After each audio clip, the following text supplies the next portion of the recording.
وەکو ڕوون بوو کەشوهەوا لە هەفتەی ڕابردووەوە شەپۆلێکی بارانبارین و هەروەها لافاوی دروست کرد کە ئەمەش بوو بە جێگەی خۆشحاڵی لای جوتیاران چونکە بە بەراورد بە ساڵانی ڕابردوو ئەگەری ئەوەی هەیە کە ڕێژەی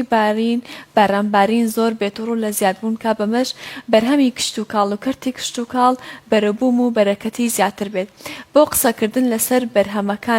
بەرهەمەکانی جوتیارانی سنووری تۆپزاوە و هەروەها ئەو بەرهەمانی کە لە سنووری تۆپزاوە تۆ کرێت و لەلایەن حکوومەتەوە گرنگی پێدرێ و لە هەمان کاتیشدا ساغەکرێتەوە لەگەڵەوەشا باسی بە پیتی زەویەکەی و بەکارنانی ئەو پەینەکیمیانەکەین کە بۆ زەویەکانی تۆپزاوە ئەکرێت بۆم ئەمە بەستە و مەبەستی زیاتر سەبارەت بە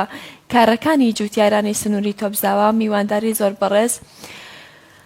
عەبدوڵڵا محەممەد جوتیاری سنووری تۆپزاوەمان کردووە. کاک عەبدوڵڵا زۆر بەخێر بێی. بەیانی تۆ باش. بەیانی ئێوەش باشتر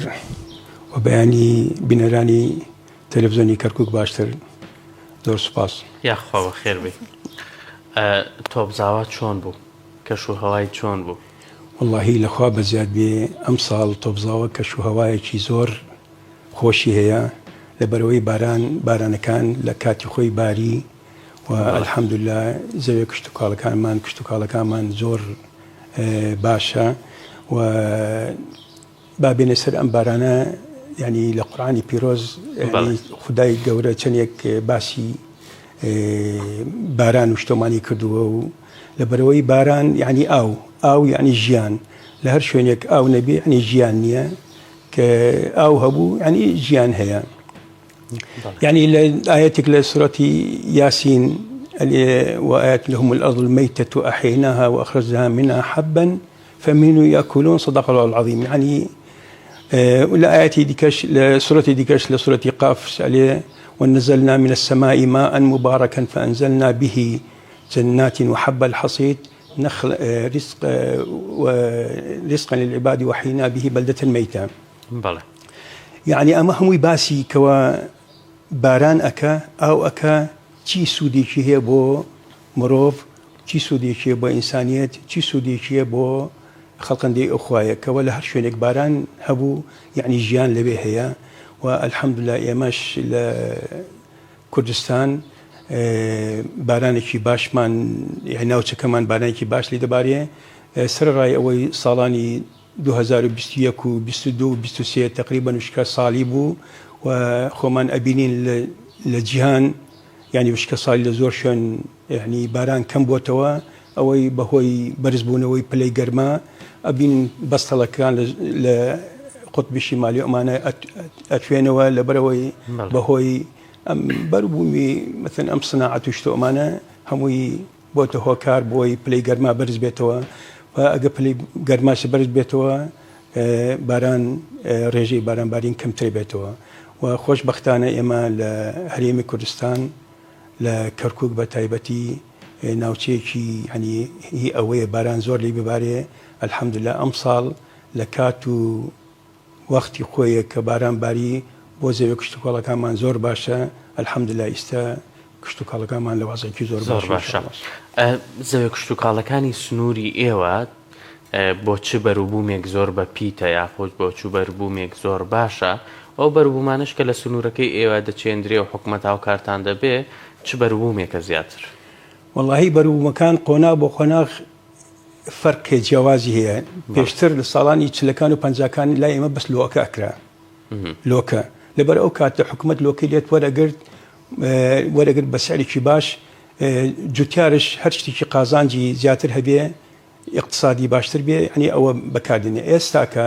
لۆکە نهاییەن نەماوە لەبەرەوەی نە حکومەت لێت وەرەگرێ نە پێشتر ئەو کارگەی هەبوو کارگەی لۆکە لە ڕێبەغا هەبوو مەسەن حکومەت وەرەگرت بۆ کارگێ بەکاری هێنا بۆ شتی بەڵێ ئێستا بەس گەنم و گەنمە شامی بەڕاستی زۆر بەکاردێ دوایش لە وەرزی بەهار بە دوای لە مانگی سێ چوار بەداوە کاڵەگ و شوتی و خەیار و تەماتۆ و ئەم شتانە بەکاردێ و لای ئێمەش زەویەکانمان بۆ بەروبوومی بۆ بێستان و شتۆمانە یعنی تریە و زەیتون و ئەمانە و هەنار زۆر خاچێکی بە پیت و بەرەکەتە و ئەم بەروبوومانە زۆر لێ ینی تاجی باشرن. زۆر باشە. کاک عەبدوڵڵا ئەو بەرهەمانەی کە باست کرد گەنمە شامی و کاڵک و سێ و ترێ پێویستیان بە زەویەکی شێدار و هەروەها کۆمەڵە پەین هەیە کە ئەگەر لە زەویەکانە بێ ئەبێ بیدن. ئێوە ئایا پەینی کیمەیی بەکارێنن بە تایبەتی لە وەرزی هاوینە کە زەویەکە تووشی وشکیە بێت یاخود سوێری کەمە بێتەوە لە هەمان کاتیشە ئەودانی مەرکەزیتانەیە بۆ ئەو بەرهەمە ناو خۆیانە؟ ئێمە پێشتر زەویەکانمان بە دوو وەرز وەرزێک ئەمان خەواند یعنی کەوا شۆم ئەمە وەرزێکش بەروبوومەکانتی ئەچەند ئەو کاتە کیماوی پەینی کیماوی کەم ئەویست لەبەر گەر زەویەک بخەوێ بچێڵێ بخەوێ وەکو لە کیما باشترە بۆی بەس ئێستا کە لەبەرەوەی ساڵانە ئێمە بەکاری دێنین ئەبێ پەینی کیماوی بەکاربێنین وەکو داب بیدایی کەوا سەرەتای داب دوایش لە کاتی مەثەن بەرزبوونەوەی بەروبوومەکە وەکو گەنمەوە یان گەرمشامی یۆریەیە دەیتێ و بە جۆرەی ئەو هەنێ خاک هەیە ئەبێ بیبێتە مختبەر بزانێ ئەم خۆڵەی چی ئەوێ مەثەن یۆرەی زۆرترە یۆرەی زیاترەوێ یان پۆتاسیۆم یان کالسیۆم ئەو شتانەیە پەینی کیمیاویەکان بەڵام لای ئێمە الحەمدوللا ئێستا کە ئەو جا تۆمەکەین مەثەن گەنمە ئەگە جۆیە یان کاتی وایان گەرمە شامیە یەکەم جا سەرەتا ئەبێ پەینێکی بدەیتێ باش و تۆمکردنەکەی بە شێوی مۆدێرن وەکو جاران نەما جاران پێشتر بە هاوجار بە یەک خەت ئەوەی جوتیارێکی مەثەن دەوڵەمەند بووایە و یان شارەزا زۆر بووایە سێگاوەسنی هەبوو بە گاو یان بەهێزتر بەمانە جوتیا کرد ینی زەوێکی کەم ئەتوانست بکێلێ بەس ئێستا الحەمدوللا ترەکتەر هەیە ئێستا ئامێری پێشکەوتوو هەیە چی وەکو تۆمکردن وەکو جووتکردن چی وەکو چاندن چی وەکو درەوکردن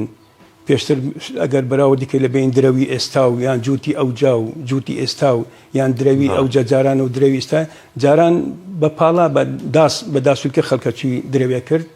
یان مەجموعەیە خەڵکۆ بنەوە ئەو کاتە پێ ئەنوتین بۆ درەو بە یەکوارن بە هەرەوەزی مەثەن ژن و ئەمانە پاڵا ئەیان کرد بە تا دوایی بە شەقرە و ئەمانە ئەیان کێشا بۆ خەرمان لێ دوایی بە وڵاغ و بە جەنجەڕۆمە ئەیان کوتا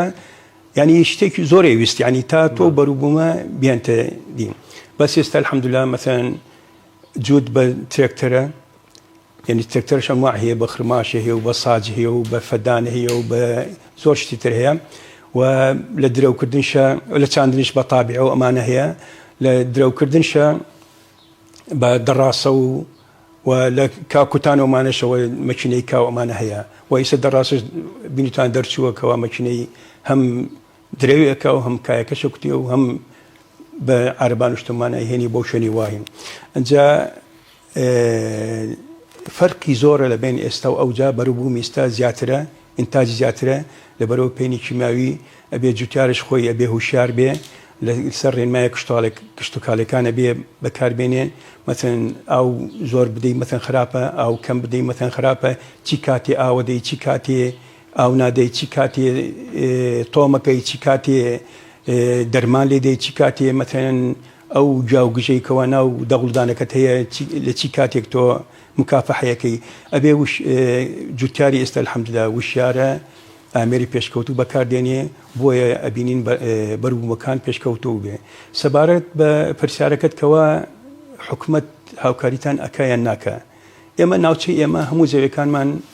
یا ئیستیلا یا ئیتفایە هەموو ناوچە دابراوەکان چونکەوە ئەزان لە کەرکووک ملیۆنی 200,000 دوێنم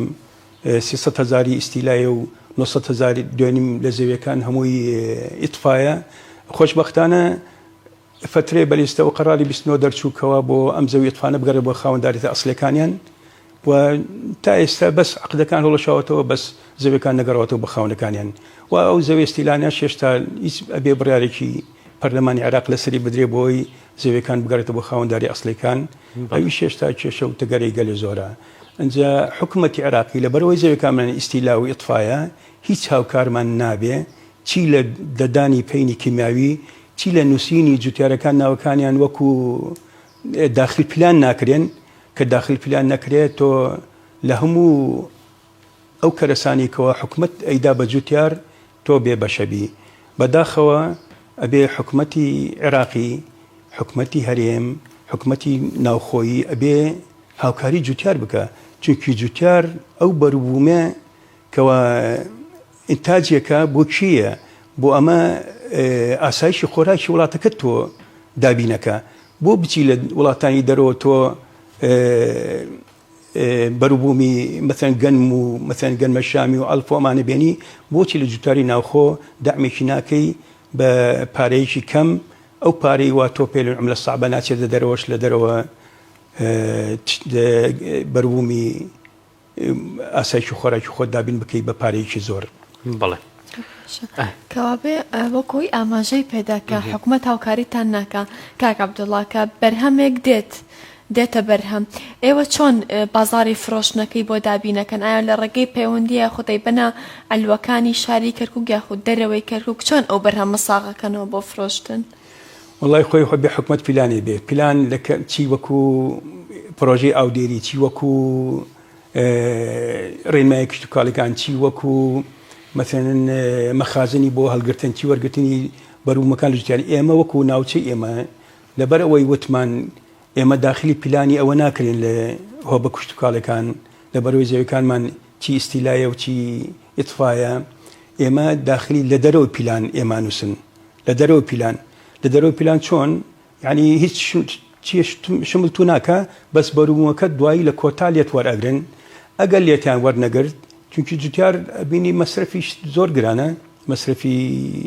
چاندن و مەسرفی تۆ و مەسرفی خزمەتکردن و مەسرفی مەثەن تۆمکردن و درە و ئەمانە پارەی پێویستە کە پارەی پێویستە حکومەتیش تۆ لێت وەری ناگری ئەو بەرووبوومە ناچاری ئەچی لە بازاری ڕەش ئەیفرۆشی لای بازرگانەکانش ئێستا ئەوە بینن ئێمە ینی ئەبینین هەنی شتێ ناخۆشە ئەیلێن لەبەرەوەی ئەوان دەستیان تێکەڵە لەگەر هەنێ هۆبێ کشتتوکاڵەکان مەثەن خوتە ئەکرن بە خوتەی جوتیارێکەوە تۆم ناکە جوتیارێکەوە بەرووبوومی نییە خوتەکەی ئەفرۆشێ بە پارەیەکی زۆر ئەو بازرگانانە لە ئێمەی جوتیاری خاوەن زەوی خاوەن ئینتاجی بەرووبوومان هەیە گەنمەکانمان بە هەرزان لێمان نەکردنەوە تەسلیمی سایلۆکانێکەن ئەوەش بۆ دای من ئەبینن گەنمی بازرگانەکانش دەرەجەیە کۆمان دەرەچێ هیچ جوتیاری زۆربەی دەرەجە دوومان دەرەچێن ڕاستە ئەو بەرووبوومانەی کە لە سنوورەکەی ئێوە دەچێندرێ وەکو گەنمە شامی و گەنم و بابەتی شووتی و کاڵە گووانە پێداویستیەکانی ناوخۆی بۆ نمونە سنووری کەرکووک پڕ دەکاتەوە یاخود بۆچی تر بەکار هێنرێت وڵی ناوچەی ئێمە زۆر بەناوبانگ بوو بۆ کاڵەگە و خەیار نەبەس بازاری خۆمانی پڕەکردەوە بۆ سلێمانی و بۆ شوێنەکانی تش ئەڕۆیی کاڵەگە و خەیاریمە ینی کاڵەگە و خەیاریمە ئەڕۆی بۆ شوێنەکانی تش بەس ئێستا ئەو بەرووبوومە کەم بۆتەوە بەڕاستی ئەو بەرووبوومە کەم بۆتەوە لەبەر ئەوەی پرۆژەی ئاودێری نییە ئێمە ئەبینن بەنداومان هەیە بەنداوی دوکان و دەرمەندی خان و ئەمانە سێرەکەی هیچ پرۆژە ئاودێریێک بۆ ناوچە کوردەکان نییە هەمووی پرۆژەکان لە خواری کەرکووکە یان لە سەتا یەکی یان لێ سەتا یەک لە سەتا پێنج یان سەتا سفری لە هێنشیان جوتیاری کورد ئیسفادێلی ناکە و ئەبینن ئێمساڵش حتا ئەو پرۆژانەی و ئاودێری لە چی ئەوەی مەکتەب خالیدە چی ئەوەی پرۆژەی ریاضە ئیمساڵ ئەوانش لەبەر کەمی ئاوی وشکە ساڵی پار و پێرە ڕۆمانە بۆ ئەوانش ئاوبەر نادرێتەوە ئەبێ ئامێری مەتەن ئەبێ بەمەڕە شات و شتۆمانە بە بیری توازی جوتیار ئەبێ دەوڵدانی ئاو بدە لەگەڵ کێشەی کەم ئاویە زۆر باشە کێشەکانی تری زەویەکە چیایە گیر و گرفتێکی تری هەیە زەویەکە بۆ نمونە بەرهەمێکی تیا بکەن بەڵام نەیاتە بوو نەیاتە بەرهەم ئایا هیچ کێشەیەکی لەو جۆرەی هەیە زەویەکان وەڵاهی زۆر جا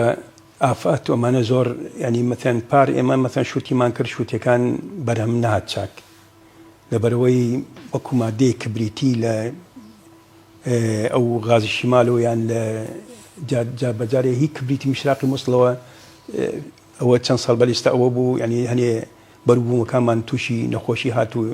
زۆر محاولێ مکافحی ئەوەشمان کرد ئینی نەبوو بەس مەتەن وەکو کاڵک باشە وەکو ترۆزی ئەو نەخۆشیانی کەمە وەکو گەنمە شامی ئەوە تەبان و گەنمە شامیش نەخۆشی کەمە گەنمش جابەجار مەتەن پار ساڵی پار ئەو زقوم و ئەمانە شەختەیە ئەوەی گەنمی زوو چاند گەنمەکە سوتا یعنی سوتا دوایی لەسەر نۆهین بوو ئەو بوو ئینتاجی کەمتر بوو ئەوەی تاخیر تۆمی کرد ئەوانە باشتر بوو بەرهەمی باشتر بوو ئینتاجی باشتر بوو و ئەم نەخۆشانەیە یعنی ساڵ هەیە نەخۆشی زۆرە ساڵ هەیە نەخۆشی کەمە و نەخۆشیش ئەمێنێتە سەر زیرەکی ئەو جوتیارە وشاری ئەو جوتیارە چۆن ئەگەر خیبرە هەبێت چۆن